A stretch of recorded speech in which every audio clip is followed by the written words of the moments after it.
So hello everyone, this is your Roshan भैया। यहाँ पे अभी आप ये जो मार्कशीट देख रहे हो ना, ये क्लास 12th की मार्कशीट है। अभी मैं आपको इसको भी लेके बताऊंगा। ये वाली जो आप मार्कशीट देख रहे हो ये क्लास 10th की मार्कशीट है, इसके बारे में भी आपको बताऊंगा।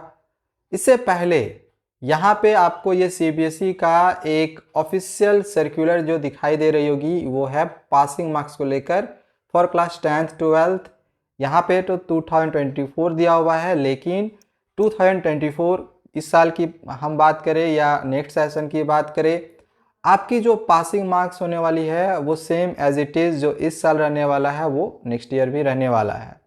अब पासिंग मार्क्स क्या है, तो यहाँ पे आपको मैंने इसके बारे में भी पहले बताया था कि क्लास 12th की पासिंग मार्क्स क्या है।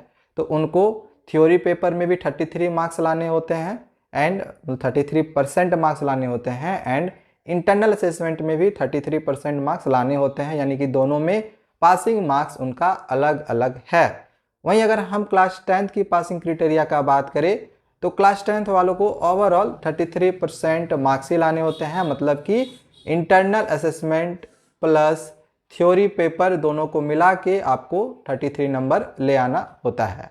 और ये भी हमने बताया था आप लोग को कि क्लास 12th वाले जो बच्चे होते हैं, भले ही इनको 80 में 27 लाना रहता है या 70 में आपको 23 मार्क्स लाना होता है, लेकिन सीबीएसई वाले जो ये कहते हैं ना 12th वालों को पुश करते हैं कि हम आपको ज़्यादा मार्क्स देंगे। ठीक है, तो ऐसा मत सोचना कि मेरा 23 नहीं आएगा या 27 नहीं आएगा, हम फेल हो जाएंगे।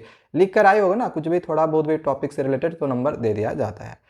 अब देखो, ये तो आपके हमने पासिंग मार्क्स बता दिए। तो अब बहुत सारे बच्चे ना कन्फ्यूज हो जाते हैं। उनको कुछ टीचर्स, हो सकता है स्कूल वाले टीचर्स या फिर कोई दूसरा कोई, ये बोलते हुए नज़र आ जाते हैं कि नहीं नहीं ये पासिंग क्राइटेरिया नहीं है भाई, आपको तो दोनों थ्योरी और जो आपकी थ्योरी पेपर होती है और जो प्रैक्टिकल होती है, दोनों में आपको 33% मार्क्स लाने होते हैं, ये कंपलसरी है। बट ऐसा नहीं है, जो ऑफिशियल सर्कुलर मैंने दिखाया है उसी के अनुसार भी रिजल्ट भी निकलती है।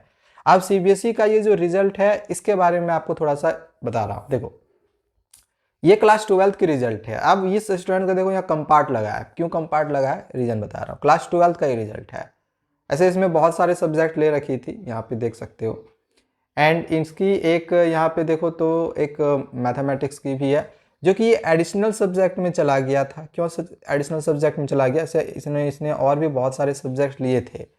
अगर इसमें इसका इस सब्जेक्ट में आरटी नहीं लगता, तो अगर इसमें आरटी नहीं लगता तो इस मैथमेटिक्स में कंपार्ट आता भी ना, तब भी वो पास हो जाता। तो अभी एक चीज़ मैं बता दूँ, बहुत सारे बच्चे क्लास 12th वाले भी ये कमेंट्स कर रहे थे कि सर मैंने एडिशनल सब्जेक्ट लिया हुआ है, अगर एक सब्जेक्ट में फेल हो जाए तो क्या हम पास करेंगे या नहीं करेंगे। तो देखो, एक सब्जेक्ट में फेल होते तो डेफिनेटली पास कर जाते। जैसे देखो, इसकी इतनी सारी सब्जेक्ट थी, मैथमेटिक्स में फेल हुआ, मैथमेटिक्स एडिशनल सब्जेक्ट में चला गया। ठीक है, अगर ये किसी तरीके से ना सिर्फ ये केमिस्ट्री में पास कर जाता ना, तो ये स्टूडेंट्स पास हो जाता। तो ज़्यादा टेंशन नहीं लेना है। अगर आपने एक्स्ट्रा सब्जेक्ट लिए हुए है क्लास 12th वाले, अगर एक में फेल भी होते हो तो आपको पास कर दिया जाएगा, एक्सेप्ट कि आपको इंग्लिश में नहीं फेल होना है। बस इस बात का आपको ध्यान में रखना है, इंग्लिश में भी फेल नहीं होना है। एंड कंपलसरी होता है कि आप फिजिक्स एंड केमिस्ट्री में भी फेल नहीं हो, ये भी ज़रूरी होता है। ठीक है, आप मैथमेटिक्स में फेल हो जाओगे, बायोलॉजी लिए हो बायोलॉजी में भी फेल हो जाओगे तो कोई दिक्कत नहीं है। इन फिजिक्स केमिस्ट्री और इंग्लिश में पास करना ज़रूरी होता है, इसको बस ध्यान में रखना। ठीक है, बाकी आप किसी में हो जाओ, आपको पास कर दिया जाएगा। अब बहुत सारे बच्चों को ना ये समझ में नहीं आता है। जैसे कभी कभी हो सकता है कि आपके रिजल्ट निकल जाए तो आप कंफ्यूज ना हो जाओ, इसीलिए मैं आपको पहले बता दे रहा हूँ।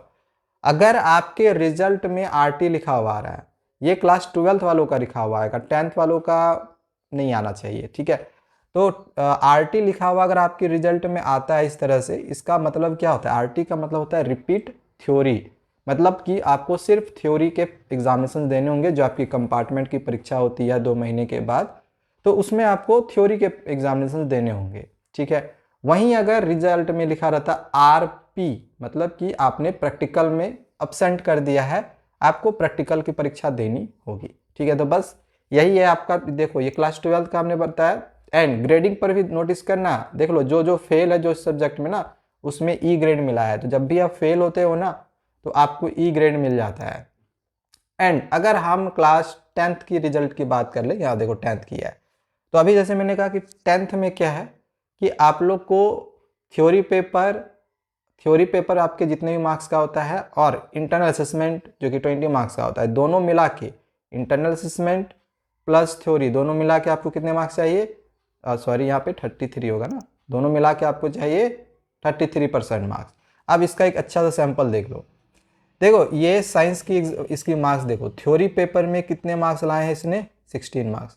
थ्योरी पेपर में यहाँ पे देखा आपने साइंस में कितने मार्क्स आया है, 16 मार्क्स। इंटरनल असेसमेंट में कितना आया, 18 मार्क्स। दोनों को जोड़ो कितना हो गया, 34। दैट मीन्स कि देखो यहाँ पे ई ग्रेड नहीं मिला, ये बच्चा पास हो गया। देखो रिजल्ट में पास लिखा हुआ है। तो कोई अगर आपको ये कहता है कि नहीं 80 में तो भाई आपको लाना होगा 27, तो ये पूरी तरह से गलत है। चाहे वो आपके स्कूल वाले बोल रहे हो, नेट पे देख रहे हो, डोंट बिलीव दैट, ठीक है। एंड जैसे कि मैंने कहा कि ये जो पासिंग मार्क्स है वो सिर्फ इस साल के लिए नहीं है कि इस साल जो बोर्ड परीक्षा हो रही है 2024 की, हो चुकी है ऑलरेडी, ठीक है, इस साल के लिए है, बल्कि नहीं, ये नेक्स्ट सेशन के लिए भी है। जो बच्चे 2025 में बोर्ड परीक्षा देंगे ना, उनके लिए भी यही पासिंग मार्क्स है। सीबीएसई ने कोई पासिंग मार्क्स में किसी तरह कोई चेंजेस नहीं किया है, न इन फ्यूचर वो आगे चेंज करने वाली है। हाँ 26-27 का बात अलग है, आगे करे, लेकिन फिलहाल आपके पासिंग मार्क्स यही है, चाहे वो 2024 का हो या 25 का हो। एंड 2025 में जो बच्चे बोर्ड परीक्षा देंगे उनके लिए एक गुड न्यूज़ भी है कि आपकी अब हो सकती है कि ओपन बुक एग्जामिनेशंस हो, इसको लेके एक डिटेल वीडियो आएगी, उसको देख लेना अगर नए सेशन वाले बच्चे होंगे तो। एंड ओपन बुक एग्जामिनेशन के साथ साथ मे बी कि फिर आपकी 2 बोर्ड परीक्षा भी हो सकती है। कैसे होगी, डिटेल वीडियो आगे जरूर आएगी, ठीक है। तो यही तक था हमारी वीडियो। एंड कोई अगर क्वेश्चन होगा, कुछ सवाल होगा, समझ में नहीं आ रहा होगा, कॉपी चेकिंग से रिलेटेड हो, रिजल्ट से रिलेटेड हो, कमेंट जरूर करना। एंड आगे की वीडियो में उन सब का आपको मैं हल बताऊंगा। Thank you, bye bye.